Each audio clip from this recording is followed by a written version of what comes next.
Hello, everybody. I'm so glad that you guys are here. It's like we've got one visitor across all of our platforms, so glad you guys are here. We're just going to do some quick Q&A time. You know, you guys can ask any questions you have. Feel free to put it in the chat. I'm monitoring Facebook from the other window here, and then everything else I have access to. If you guys want to jump on with me, just click the link in the description or in the chat. That will bring you right here, and then I can add you directly in, and you can ask questions, or we can interact directly. And we'll talk about a few things tonight, and just enjoy our evening together, checking in on with each other, making sure everything is good to go. So, once again, if you guys have any questions at all, feel free to drop them in that chat, and I will be monitoring that. So, being Wednesday, I thought it might be good. It's the middle of the week, check in with everybody, see how everybody's doing. You'll see if anybody could use some support. For those of you who have not met me or do not know who I am, my name is Russ Tellup. I'm the host of Trauma Talks on YouTube and all of the other social media platforms. I'm also a trauma-informed coach, somatic trauma-informed coach, a hypnotherapist, brain spotting practitioner, among other things. And then my passion really is just to educate you guys, really just to let everyone know what trauma is, what it does to us on a daily basis, how we can use that information to live better lives, because that's ultimately what it all is about, right? Living better lives, not feeling the way that we feel all the time. So we'll start off with just understanding trauma as a body experience. You know, trauma isn't necessarily what happened to you, but more the way that it affects our nervous system and the imprint that it puts on our body. And once we start to understand that, we can start to notice those triggers as they start to happen, right? When those triggers first pop up, I'm just going to check Facebook real quick. That's good there. I would love to know what platform you guys are listening on. If you're listening, I can see there's one listener. I just can't see where they're at. So I would love if you just drop in the chat. Let us know where you're listening at. So once we experience something that overloads our nervous system, that's ultimately what the trauma really is. Anything that causes our nervous system to go into overload and then imprints that on our body for future use. Imagine you're walking down a trail. I live in Colorado. Colorado is a beautiful place, but we do have some dangerous wildlife here. We have bears, we have mountain lions, among other things. Coyotes, now we have wolves. They just reintroduced wolves into the wild. So imagine you're walking down a trail and suddenly there's an animal in front of you, let's say a bear or a mountain lion or something that nature. It frightens you, right? You're not expecting it. It startles you. You might immediately feel a tightness in your chest, a difficult to breathe, or you start breathing heavy and fast, and you start feeling the blood rushing and the adrenaline rushing, and it's really mobilizing that energy to get you ready to fight that animal, right? So then let's imagine that the animal attacks you and you're unable to fight that animal off. Your next resort might be up against a tree, protecting your vital organs, pulled inward, head down, covering your neck, hands covering your chest and your vital organs. Your body may pull in the energy from your extremities into your core to protect your organs and make sure that your core has what it needs to survive, because it knows that it needs to basically prepare to die or survive, right? So it's preparing for death, is essentially what that freeze state can be. So then imagine you survive this event, right? And you move on with your life. You go on, and a few years down the road, you're watching TV and you're watching a nature special and they show a mountain lion on TV. You might immediately feel the exact same experience, that body experience, that somatic experience. You may feel it all over again like it's happening for the first time. You might feel that tightness in the chest and the energy, like, oh my God, I gotta fight, I gotta run, I gotta do something, right? You feel that mobilized energy. What that ultimately is, where's my ladder? Here we go. If you imagine your nervous system, let me see if I can back this camera off just a tiny bit. If you imagine your nervous system being a ladder, right? When you are safe, when you are in your rest and digest state, you live up here at the top of your ladder. This is what we call the ventral vagal system. This is where we're connecting with others. This is where we're managing our emotions. This is where we're cognitively online. We're here, right? We're in our prefrontal cortex. Then when you see that animal, you'll immediately drop down to this part of your ladder. This part of your ladder is your sympathetic nervous system. When you go from rest and digest to sympathetic nervous system, you're going into fight, flight, or flee, right? So your body's going to mobilize energy. You're going to dump cortisol, adrenaline, and these other. Let me adjust this camera real quick. It's the fun part about doing this stuff live. I can't cut it. Just check comments real quick. Your fight, flight, or flee. So once you're in this state, the only way to get out of this state is to burn off that energy. Burning off that energy allows you to deplete it and then get back to a rest and digest state. But while you're in this state, that energy is what you're feeling in your tightness in your chest and your heart racing and your blood pressure increasing and your blood pumping and your breath is heavy and all these different things that are preparing your body to run away or to fight off whatever is causing danger. And then when that animal attacks and you're unable to fight it off, you'll drop down into this space down here. And this space is your dorsal vagal system. Dorsal vagal system is the oldest part of your nervous system, about 500 million years old. Excuse me. This is where your freeze state lives. This is where depression lives. This is where functional freeze lives. This is where sitting on the couch until you go to bed and then waking up and sitting on the couch because you just can't do anything else. It might feel like climbing Mount Everest just to get up and make the bed. It might feel like Mount Everest just getting out of bed. But here's the interesting thing. A lot of us, me included, we'll spend a lot of time down here in freeze, frozen in place. People who have PTSD or people with acute anxiety issues, things of that nature, they'll spend a lot of time here frozen because it's the only thing that feels safe. And the way we get out of being frozen is by mobilizing energy to climb back up this ladder. We can't just go from frozen to rest and digest. We have to go back through fight or flight. And that's the part that becomes difficult, is when we're frozen, it doesn't feel safe to mobilize that energy. Mobilizing energy feels very, very dangerous, right? When you're pinned up against a tree and you're covering your organs, hiding from that animal, moving or trying to, that's what didn't work, right? So your brain is like, that doesn't work. I need to freeze. So moving from this point to this point can be incredibly difficult. The activation that you feel when you're in this fight or flight state, when you're in this sympathetic state, the activation can feel very, very dangerous because down here is where your nervous system is living. Up here does not feel safe, so you can never get here. So what I'll usually recommend for people to do is just anything that will burn off sympathetic energy. Making your bed, getting up in the morning and making your bed will burn off sympathetic energy. It'll get you to a point, just checking all the grams real quick, sorry, got distracted by a pop-up. You'll burn up that sympathetic energy, and then as you do, you'll move from this state into this state.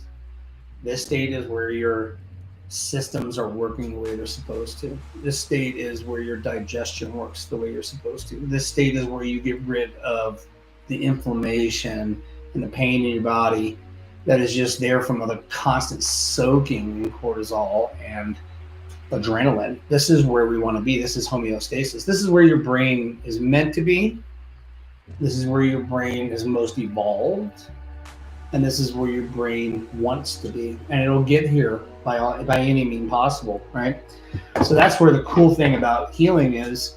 It's not that difficult.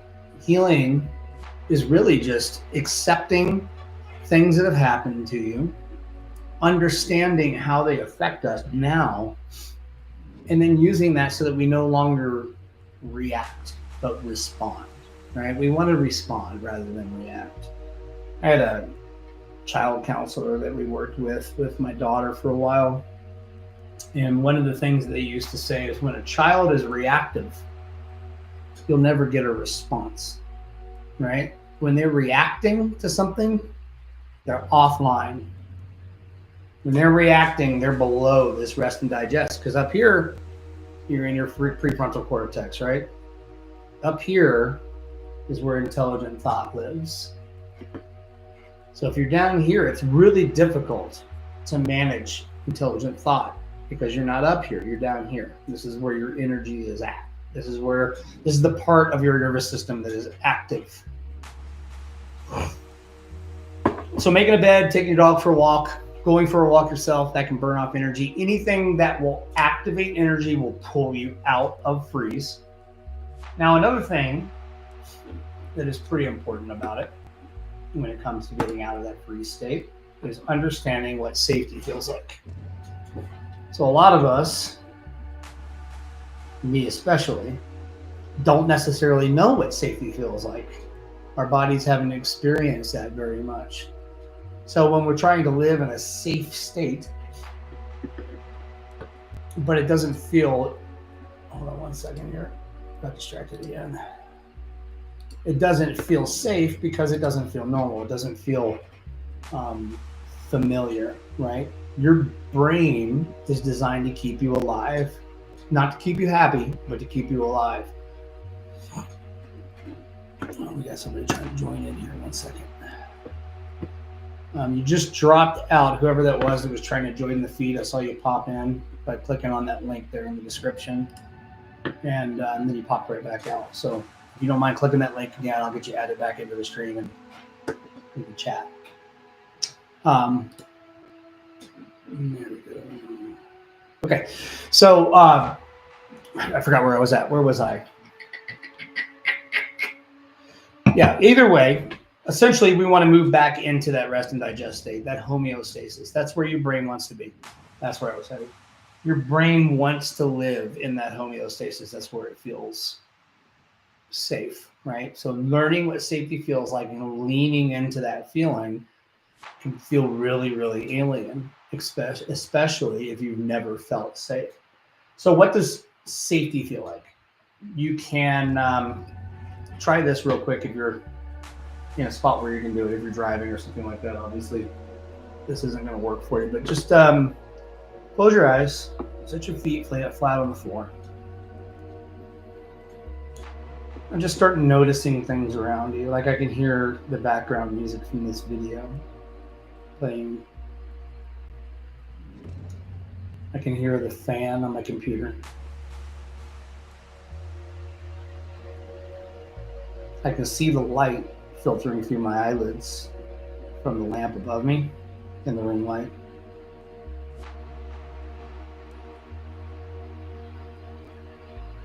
I can hear the house settling. I can feel the cool air on my arms and my face.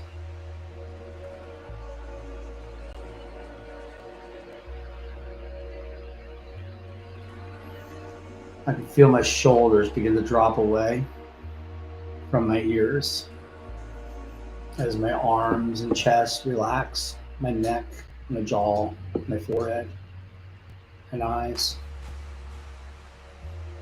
And I can feel a sense of warmth kind of wash over me. I can feel my heart rate lowering.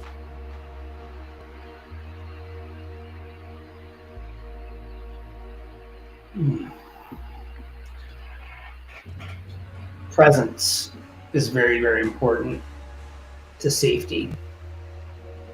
It's really hard to feel safe when you're ruminating in past trauma. Anything you can do to bring yourself into the present moment is a nice little hack that can bring you into the present moment and show you what safety feels like. But ultimately, you have to go through that fight flight to get there. These little hacks like pattern breathing, things that can pull you out of a panic attack, things that can calm your nervous system, the vagal brake, right? These things that we do to tone this part of our vagus nerve, this part up here that shows us safety, that shows us connection. So we can do things like 5-2-10 breathing, where we breathe in for 5 seconds, hold it for 2, breathe out for 10.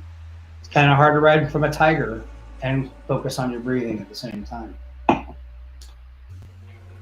Other things that we can do, meditation, things of that nature, those will bring you into the present while you're doing them. And they can show you what safety feels like. And the more that your brain and your body can experience safety, the more that it will understand that state and be able to bring you back into that state.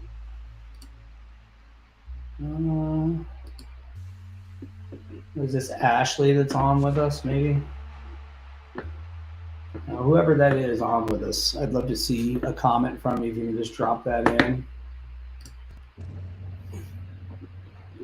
Okay, cool. So another topic that I would love to chat with you guys about is something called internal family systems.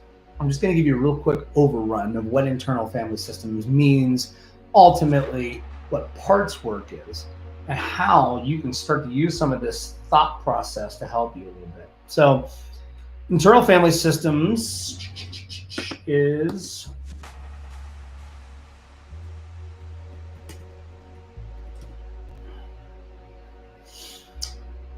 let's see here.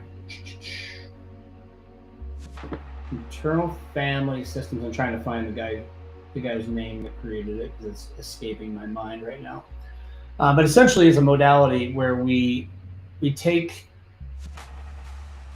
the idea that you were born, and when you were born as an empty slate.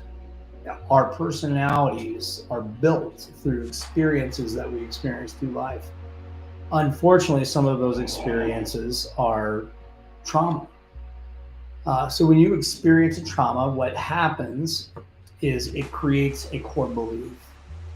A lot of times in childhood, when things happen, like we experience physical abuse, sexual abuse, neglect, any of these types of abuse that you experience as a child, we immediately internalize it and make it all about us. Kids can be very self-centered in that way, right? Everything that happens around us must be an effect of us, especially our caregivers. If we have caregivers that we're depending on to keep us safe and keep us fed and keep us loved, provide all of our needs, and that caregiver is hurting us, we internalize that and make it our fault. Because if it's their fault, we're not safe, right? If they're the ones that are supposed to keep us safe and they're the ones hurting us, then we're not safe. If it's our fault that they're hurting us, then maybe we can keep ourselves safe. So essentially, it creates this exiled wound. So the exiled wound would be, I'm not lovable. I'm not good enough. For me, my exile wound was, I'm not good enough to make it on my own. I'm not good enough. I'll never amount to anything. I'll never be enough for my father. I'll never be enough for my wife. I'll never be enough for my children. And that's an internal wound, right? So what our inner child or our inner self, our true self will do is exile this wound, put it over, I'm trying to find my camera here, put it over here, right? So we end up with this exiled wound that's out here in the distance, and we're trying to protect ourselves from feeling this wound. So what we'll do is we'll start creating manager parts of our personality that are there to create distance between us and the wound, distract us from the wound, right? These managers might be ADHD. These managers may be procrastination. These managers may be addiction. These managers may be anger issues. Yes, they may be maladaptive attachment styles. All of these things that don't serve us, that we're doing autonomically, that we don't have a lot of control over, they may be a manager part. And that manager part is protecting you from something. And then if for some reason we're still exposed to that wound. So let's say you have a project to finish at work. And you're scared. You're scared to do it because you're scared you're going to mess it up, right? So it becomes this procrastination part steps in and stops you from doing it. And that's what a lot of people don't understand is when these parts step in, excuse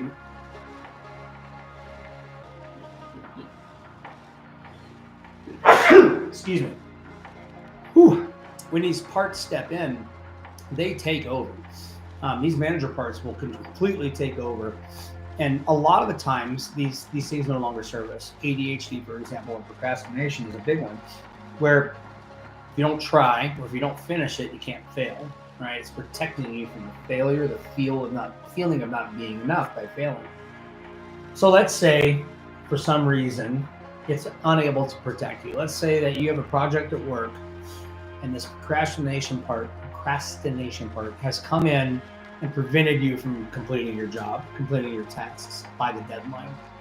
And then let's say you get called in by a supervisor or somebody to hold you accountable for that. You may have what is now called a firefighter part pop up. A lot of times firefighter parts can be defensiveness. Firefighter parts can be narcolepsy, it can be alcoholism, it can be mania. A lot of the things that are just, what in the world was I thinking when I did that? A lot of times says the firefighter parts, because the manager wasn't able to keep us from that wound. The manager wasn't able to keep us from that exile. So that firefighter part will step in and create chaos to distract us from that exile wound. So what we'll do is we'll talk to these parts. Now, the cool thing to remember, and one thing to keep in mind when you're dealing with parts, is there are no bad parts, right? Even that procrastinator, even that alcoholic part, even that drug addicted part, even that sex addicted part, even that narcissistic part, right? Its job was not bad. Its intention was not bad. The outcome of that intention may be bad. It's what happens when that part steps in may no longer serve you. That part in its current form may no longer serve you. But what we can do is we can approach these parts with compassion, caring, and curiosity. And when we do, we can find out from these parts what they're protecting us from. And then we can step in and say, hey, I got it from here. Maybe you can do something different. We'll give these parts a different job. Sometimes we'll give these parts a place to be that feels safe, where they can just chill and hang out and do their thing, but no longer affect you in a way that no longer serves you. But the important part to remember is those parts are trying to do something for you that's good. The effect is not good, but the part itself is trying to do good. So that's a very important thing to remember when working in that type of modality. So it looks like we've been on here for about 30 minutes, so I'm going to go ahead and wrap it up. I do want to tell you guys about an important project I've got coming up. That is, let me pull it up here. I just love live. I would have just cut all this out while I'm doing this. Or I could have been a Boy Scout and been a little bit more prepared.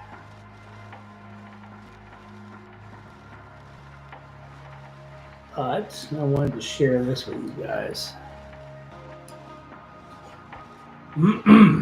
All right, this is the Empowered Grief Journey.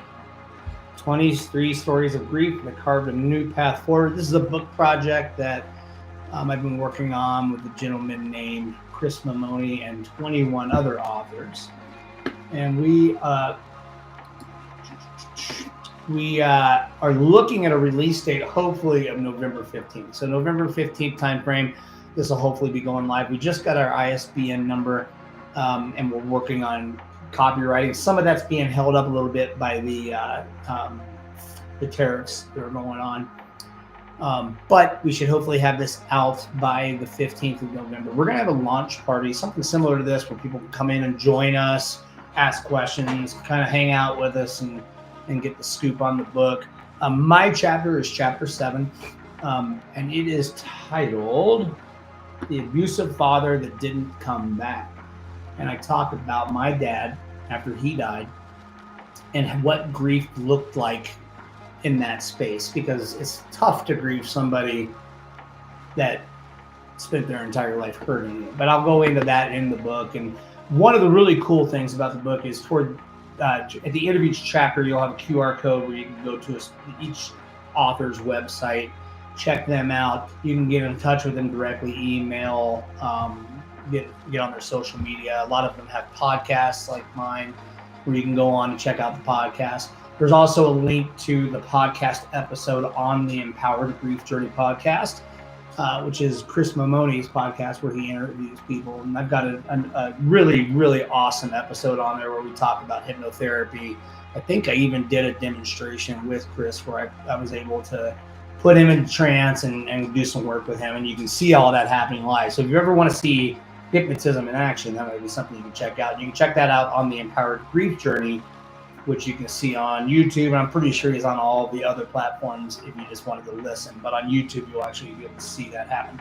So those are in the book. There's a brief bio page that has all that. And then one of the really cool things about this book, one of the things I'm most excited about, is a private Facebook group called the Empowered Grief Journey, where you will be able to go in and communicate directly with the authors. So if you have questions about the story in the book, just questions about that the author can answer for you, anything that you have really, or if you have your own story that you want to share, that's what this group is for. So it's a powerful healing group with a powerful book behind it. Lots of really great knowledge from really great coaches that participated in this book. So hopefully you guys can get a copy of that. I will let you know as soon as pre-orders are available. Otherwise, we'll be on here on Facebook doing a live with you guys and releasing the book. So in the meantime, if you're a friend of mine, I would love it if you would please get in touch with me so I can get you a reader copy, an advanced reader copy, to read a few chapters out of that book, and then get us a review. We'd love to hear your feedback on the book, and also help with the launch to get some of that information out there. So if that's something you're interested in doing, you'd like an opportunity to read that book for free.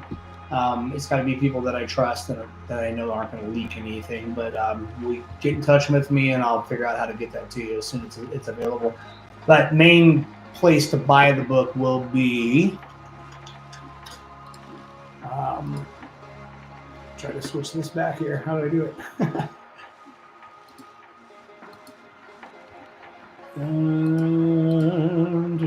it? Okay, cool. Book will mainly be available on Amazon for purchase, and then I'm sure that we'll have hard copies here in Colorado Springs. I'm talking to a couple of different bookstores in Colorado Springs, so hopefully we can do some sort of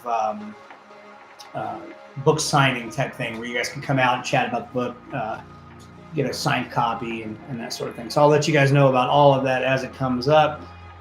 Once again, man, thanks so much for joining me. These Facebook Lives are a lot of fun now that I found out how to do them and how to make them work with the software and everything. So thanks again for jumping on, guys. Once again, my name is Russ with Trauma Talks, and we'll see you next time. Thanks again. Take care.